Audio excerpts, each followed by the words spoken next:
All right, now we're ready to glue the fretboard onto the neck. Let's go get our fretboard.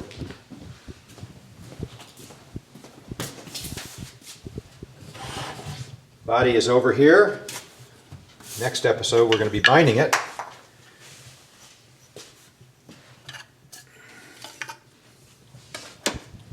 That bend, remember we had the other day, I could bounce that up and down? Gone. Just from sitting overnight in this fixture. All right, we've got our fretboard. Got our neck. Need a nut. Always check to make sure it's square. Write the number on it.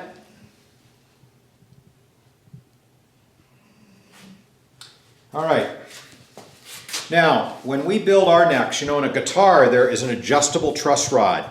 And it's adjustable, the truss rod part of it is to give strength.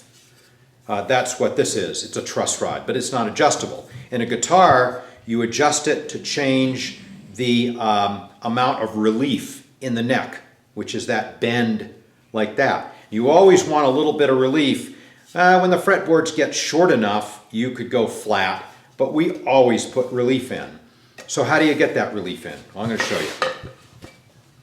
So the first thing I do is mount my neck in here.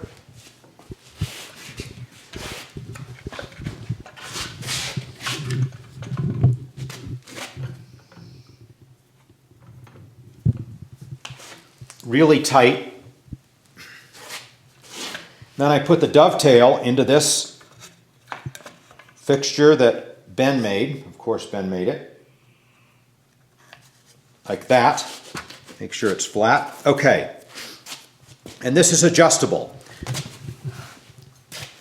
Next thing I do is I take my straight edge and my feeler gauges, and I'm going to put it along here, and I'm going to put my feeler gauges inside and out, right about at the 5th fret. Now, Aaron and I, let me just show you this, keep a log of the measurements on every fretboard that we make. And it's a log of what the measurement is when we put the fixture under, we call it the stick, with no fretboard, and you're going to see me measure it when we come out before I take the stick out, and then after I take the stick out. And it's amazing how consistent we are. What we're looking for is somewhere around maybe 2 to 3 thousandths of relief at the 5th fret. So talking about the thickness of a piece of paper, it's very tiny and yet very important. And that's what we track. We just want to know how much we need to build in right now in order to result with 2 or 3 thousandths. And I know that I want this to be about 9 or 10 thousandths of an inch, because there's going to be spring back. So you can see I'm raising this up a little bit, and I'm going to keep measuring it here. Right now I've got about 7 thousandths. I would go a little bit more on mahogany because it has more spring back. There I got 9, almost 10.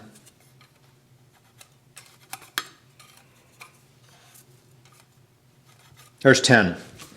So I've got that right where I want it. Very precise. I write my number in here.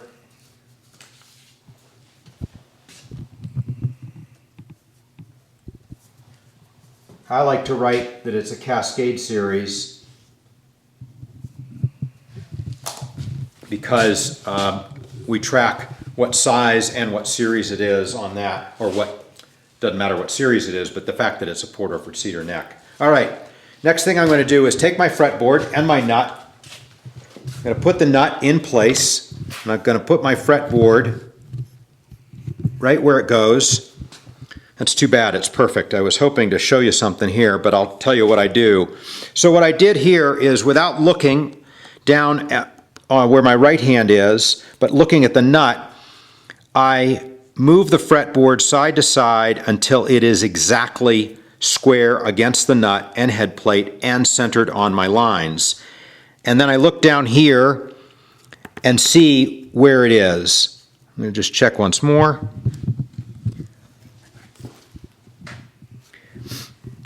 So it is nearly perfectly centered. I'm going to come back again and see. Well, it is perfect. If it isn't, what's going to happen, let's say I'm off in this direction. I'm pulling the fretboard toward me. So it's square down here, but it's off. Well, I know that I have to adjust this head plate brake, and I would have to take material off of one side. If it was, I'm trying to figure it out. You can see it when it's off. You can see down here that, oh, I have to take a little bit off over here, for instance. And you come back with that same LMI chisel that I showed you, and you just take off just the tiniest sliver, keeping it square. It is one of the toughest jobs because now you're keeping it square by hand. But you'll just shave off a little bit with that chisel.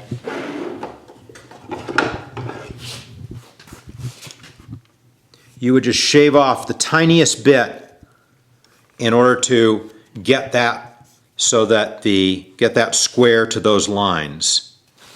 And that's just the final tuning up that you do before gluing on the fretboard.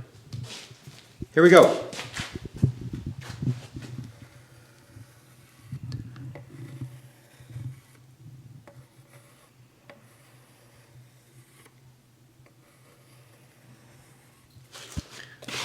Before I spread that, I'm going to take my lines down here and I'm going to just extend them into the heel so that when I get glue squeeze out, I can look there and see where my lines are, because the glue squeeze out is going to cover them up. Using my finger, I am making sure that every spot here gets good coverage. There's going to be a lot of squeeze out here.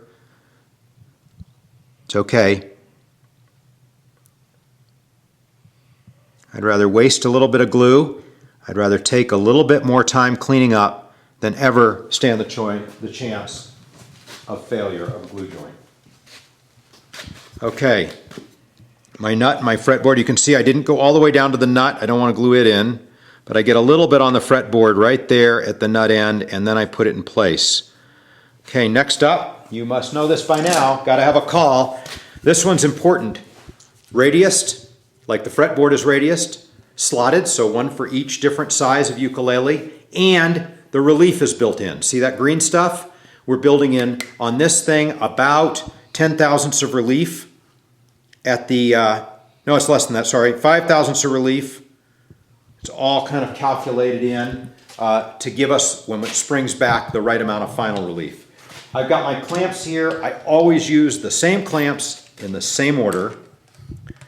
And you know why. I've talked about it before.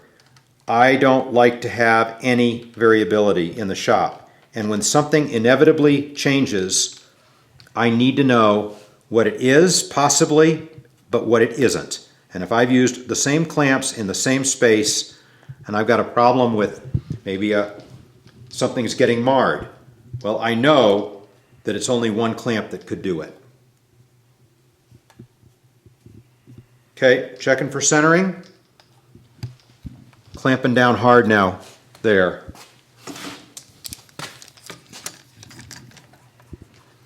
And as I'm going here, it wants to slide around a bit. Some people pin, some people don't fret until afterwards, or they'll leave one fret out and they put pins in through a fret slot where you'll never see it after they fret it.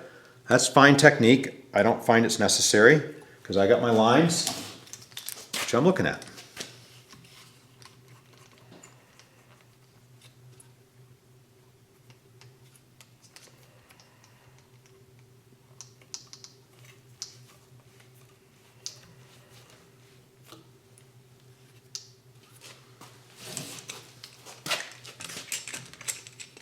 Almost done here.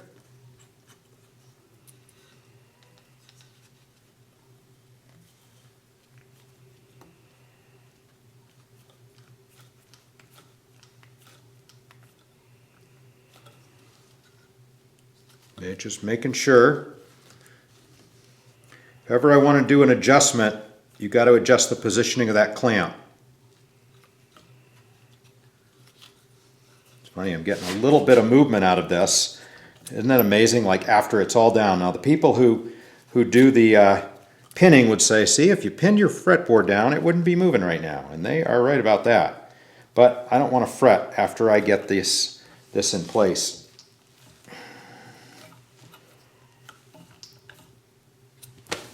Perfect. Always checking and rechecking.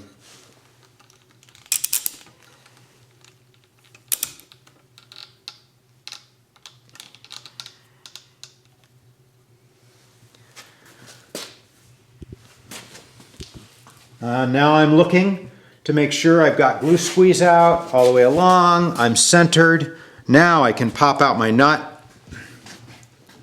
I hope. Don't worry about that if I can't, because I'll be able to tap it out. Boy, I've got that in there good. That's nice.